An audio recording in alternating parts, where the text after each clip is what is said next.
ভালোবাসা কি জিনিস জানতাম না, শুধু জানতাম আগুন। কিন্তু এখন তার একটা হাসি দেখার জন্য 1000 বছরের আগুনে পুড়তে রাজি। সেদিন রাতে ঘুম হয়নি, তার কথা ভেবেছি। কাল আবার দেখা হবে, কাল আবার কথা হবে, কাল আবার হয়তো একটু কাছে যাওয়া যাবে। কিন্তু ভোরে আমার ঘুম ভাঙল ভয়ঙ্কর একটা শব্দে। কানে এলো সেই আওয়াজ যেটা শুনলে প্রতিটা জিন কাঁপে। আমার আসল নাম আগুনের ভাষায়।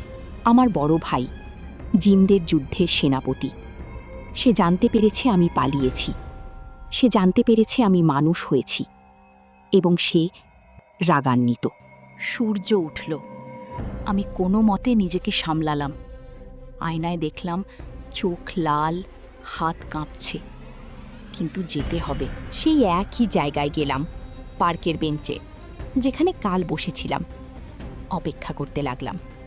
মনে মনে প্রার্থনা করছিলাম, আসুক, প্লিজ আসুক। তারপর দেখলাম তাকে দূর থেকে আসছে। আমার পুরো শরীর শিথিল হয়ে গেল। এসেছে, সে এসেছে। এই মুহূর্তে আর কিচ্ছু লাগে না। সে বলল, সরি, একটু লেট হয়ে গেছে। আমি হেসে বললাম, কোনো সমস্যা নেই। কিন্তু ভেতরে ভেতরে জানতাম আমার সময় শেষ হয়ে আসছে। সে আমাকে নিয়ে গেল একটা জায়গায়, ঢাকা বিশ্ববিদ্যালয়ের কার্জন হল। বলল, এটা আমার প্রিয় জায়গা, মন খারাপ থাকলে এখানে আসি। আমাকে তার প্রিয় জায়গায় নিয়ে এসেছে। ঘাসে বসলাম দুজন। সে আকাশের দিকে তাকিয়ে কথা বলছিল। আমি শুনছিলাম, কিন্তু চোখ ছিল তার মুখে। এই মুখ, এই কণ্ঠ, এই উপস্থিতি সব মনে রাখতে চাইছিলাম। তারপর সে একটা কথা বলল, তুমি আসার পর কেমন যেন লাগছে। অনেকদিন পর মনে হচ্ছে কারো সাথে সত্যিকারের কথা হচ্ছে। আমার বুক ভেঙে গেল, কারণ আমি জানি এটা মিথ্যার উপর দাঁড়িয়ে আছে। বিকেল গড়িয়ে সন্ধ্যা হলো। সে বলল, চলো, আমি তোমাকে পৌঁছে দিয়ে আসি। আমার কোনো ঠিকানা নেই এই শহরে, কিন্তু বললাম, হ্যাঁ চলো, শুধু আরও কিছুক্ষণ পাশে থাকুক। একটা জায়গায় এসে থামলাম। বললাম, এই পর্যন্ত ঠিক আছে। সে একটু অবাক হলো, কিন্তু জোর করল না। এই ছেলেটা এমনই, কখনো চাপ দেয় না। আর এই জন্যই ভালোবাসা এত বেশি। সে চলে যাচ্ছিল, হঠাৎ ফিরে তাকালো, হাসল, হাত নাড়ল, তারপর ঘুরে চলে গেল।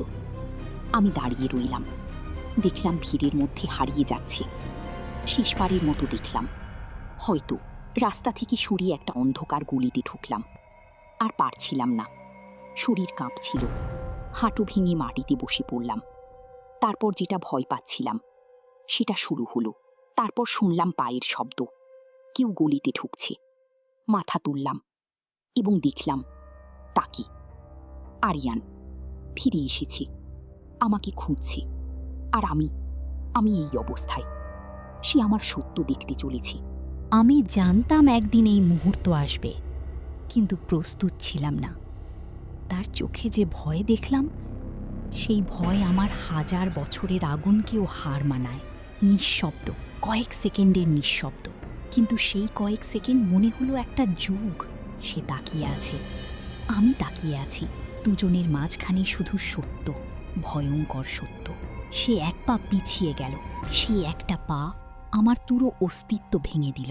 তারপর সে দৌড়ে পালিয়ে গেল, আমার থেকে, আমার সত্য থেকে, আমার ভালোবাসা থেকে।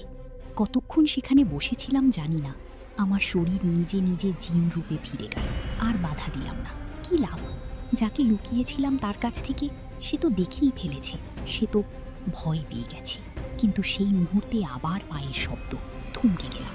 না না, এটা সম্ভব না, সে ফিরে আসবে না। আমার ভুল শুনছি। কিন্তু তারপর শুনলাম তার কণ্ঠ। আমি পোর্টাল বন্ধ করে দিলাম। আগুন নিভে গেল, শুধু আমি আর সে রইলাম। সে জিজ্ঞেস করলো, তুমি আসলে কি? আমি উত্তর দিলাম, প্রথমবার কোনো মিথ্যা ছাড়া, আমি জিন। তারপর সে আরও কিছু জিজ্ঞেস করলো। আমি সব উত্তর দিলাম। কোনো মিথ্যা নেই, কোনো লুকোনো নেই। প্রতিটা প্রশ্নের উত্তরে আমি নিজেকে উন্মুক্ত করলাম, কারণ আর লুকোনোর কিছু বাকি নেই। তারপর সে একটা কাজ করলো যেটা আমি কল্পনাও করিনি। সে এক পা এগিয়ে এলো, আমার দিকে। ভয় চোখে এখনো আছে, কিন্তু সে পিছিয়ে যাচ্ছে না। আগুনের ভেতর থেকে একটা ছায়া বেরিয়ে এলো, বিশাল, ভয়ঙ্কর। আমার ভাই, জিন্দের যুদ্ধ সেনাপতি। সে এসেছে আমাকে ফিরিয়ে নিতে, জোর করে হলেও।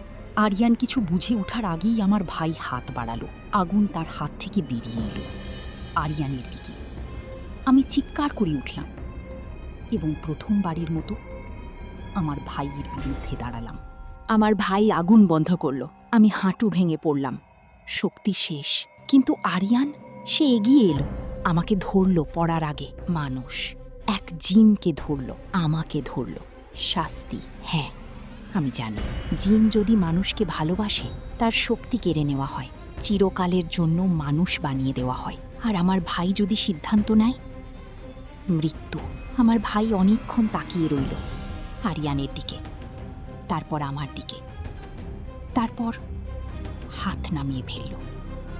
আগুন নিভে গেল। আমি বিশ্বাস করতে পারছিলাম না। সে চলে গেল। আমরা দুজন রইলাম নিঃশব্দ। তারপর আমার শরীর আবার মানুষ হতে শুরু করলো। চুল কালো হলো, চোখ বাদামি হলো, আলো নিভে গেল। আমি আবার মানুষ। সে কিছু বলল না, শুধু এগিয়ে এলো, এক ধাপ, তারপর আরেক ধাপ, তারপর আমাকে জড়িয়ে ধরল। মানুষ হয়ে আমি প্রথম যেটা অনুভব করলাম, তার আলিঙ্গন। সেই রাতে আমরা অনেকক্ষণ সেভাবেই দাঁড়িয়েছিলাম। আমি জানতাম এটা শুরু মাত্র, অনেক কিছু বাকি, অনেক প্রশ্ন বাকি, কিন্তু এই মুহূর্তে শুধু এটুকুই যথেষ্ট। তার বুকে মাথা রেখে মানুষ হয়ে বাড়ি এসেছি।